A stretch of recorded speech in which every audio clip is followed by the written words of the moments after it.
Brian, I've heard about this Delaware Statutory Trust, the DST. Can you explain a little bit more about exactly what that is? Well, Jeff, you're probably one of the only people I know that's ever heard of a Delaware Statutory Trust. CPAs haven't heard about it, real estate agents, financial advisors, which are the three people that would be involved in a DST transaction. So it is a little known part of the code. It was created with Revenue Ruling 2004-86 in the year 2004. That allowed for the first time people to do Section 1031 exchanges, selling their investment real estate and buying other investment real estate. But for the first time, they didn't have to be the landlord. They could have somebody else be the landlord. And so one of the things about a DST, a Delaware Statutory Trust, there's nothing particularly important about the word Delaware. That just happens to be where it was created. So it's something in the tax code that allows somebody with investment real estate to sell their investment real estate, do a tax-deferred 1031 exchange, not be a landlord. Now, one of the questions I get asked is, well, can't I just do this into a real estate investment trust, a REIT? No, you can't. You can't do it into an LLC, a partnership, any other form of ownership, passive ownership, other than a DST. So Brian, who is this DST strategy best suited for? Yeah, so first of all, you have to own investment real estate. This is not applied to your principal residence or vacation house. It should be appreciated or you've taken a lot of depreciation. Maybe it's older and it has a lot of deferred maintenance. Maybe you're older and you're not wanting to be a landlord anymore. Maybe it's a good time to sell where you're at. The prices have gone way up and you want to maybe diversify into other kinds of real estate like apartments, buildings, and self-storage and different kinds of real estate like that. Maybe you're in a situation where you're worried about your legacy and your spouse having to manage your rentals or your kids, that kind of thing. Another example is where your cash flow isn't that great from your real estate. If you own raw land and you're getting nothing but you happen to pay property taxes, you'd be probably better served selling it, doing a transfer into a DST, and then getting monthly cash flow.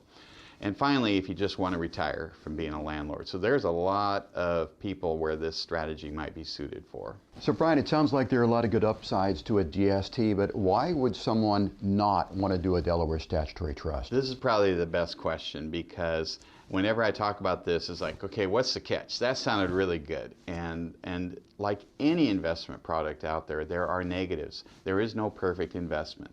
So with a DST, the first thing I can think of is that it's not liquid.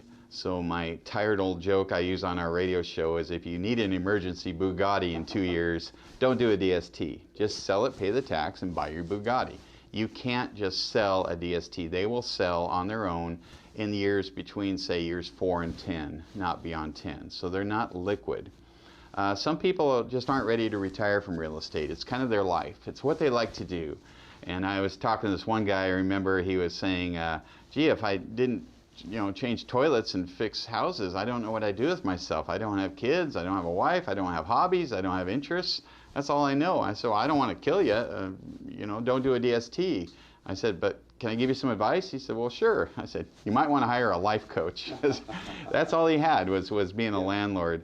Also, sometimes you can make more money and maybe you don't care about your free time and stress and all that stuff. You just want to be kind of the richest guy in the graveyard. You probably will make more money working as opposed to passive real estate. So Brian, can you mention the main advantages, just sort of capsulize the main bullet points as to why someone would want to do a DST? Yeah, I think the first reason is most people in the United States that own investment real estate are older. They're not 25-year-olds, they're 65, they're 75. That's the baby boomers, of course. And so they're coming in a time in their life where they want to make decisions about how they want to live their life and their finances and legacy planning, etc. So that's probably one of the biggest benefits is that you can go from go, trying to have the max growth to a point in life where maybe I just want less stress, more security, diversity, good cash flow, and not the management duties of a DST. And finally, by doing a DST, a lot of people want to take advantage of the step up in basis. So they've had all these gains over the years, and they don't want to just sell the property and pay the IRS all the tax and all the gains. This is a way where they can continue to sell properties, own real estate, keep doing 1031 exchanges until they pass away and they get the step up in basis, and under the current tax law then they can leave that money to their heirs without any income tax ever being paid. Brian, can you give me a real life example of someone that you've taken from being an active landlord to a passive landlord using the Delaware Statutory Trust? Yeah, I remember I got this call one day from this fella, and he says, well, I own a 80-unit apartment building down south, and I've owned it 40 years. It was 30 years old when I bought it. And I asked him, well, what's your cash flow like? And he said, oh, it's terrible. Every time I get some money, I put it out in repairs because the place is 70 years old. I said, how old are you? He said, I'm 82, my wife's 80. And he says, you know, but I don't want to pay the tax. So I've been looking around for other properties, and I got two problems. One is I can't find any that are $7 million.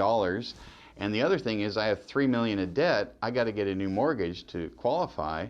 And I got to go to a banker and ask for a 30-year loan, and I'm 82 years old. So I'm having a little trouble making this work out. My cash flow stinks, and I'm tired. Can you help me? Well, I said, well, absolutely. So we did DSTs. We got him the $7 million replacement property with the $3 million debt on there, so he didn't have to pay any income tax. His cash flow went from near zero to over $200,000 a year. He didn't have to lift a finger. He owned, I believe, 7 DSTs, different kinds of properties in different parts of the country, so he was diversified. So it was just a huge win for him. And as a side note, about 3 years after he started getting dementia, and that would have been a really sad thing for him to try and manage that apartment building without having this DST. Really good information, Brian. Thanks for that.